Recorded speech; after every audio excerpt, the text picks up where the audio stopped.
জ্বালাই দিছে। আমার অফিসে 800 মানুষের স্টাফ, শুধু মানুষের পা ধরতে বাকি ছিল যে টেলিভিশনটারে জ্বালেন। ভালো নেই তৌহিদউদ্দিন আফ্রিদি। ঘর বাড়ি, অফিস, ব্যবসা প্রতিষ্ঠান সব কিছু ভেঙে চুরমার করে দেয় দুর্বৃত্তরা। বাবার কঠোর পরিশ্রমে গড়ে ওঠা মাই টিভিও ভেঙে দেয়।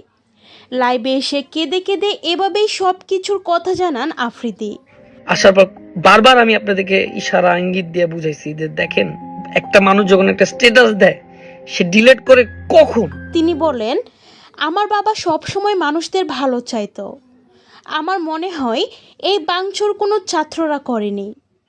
আমাকে কেউ বিশ্বাস করাতে পারবে না এইগুলো ছাত্রদের কাজ, এইগুলো হচ্ছে সন্ত্রাসদের কাজ।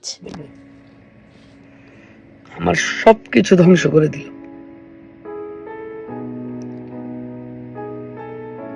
তো মাই টিভির গেটটা খুলে যেই আসতো আমার কাছে, দেখা হইতো আমার সাথে, খালি হাতে বিদায় দিতাম না।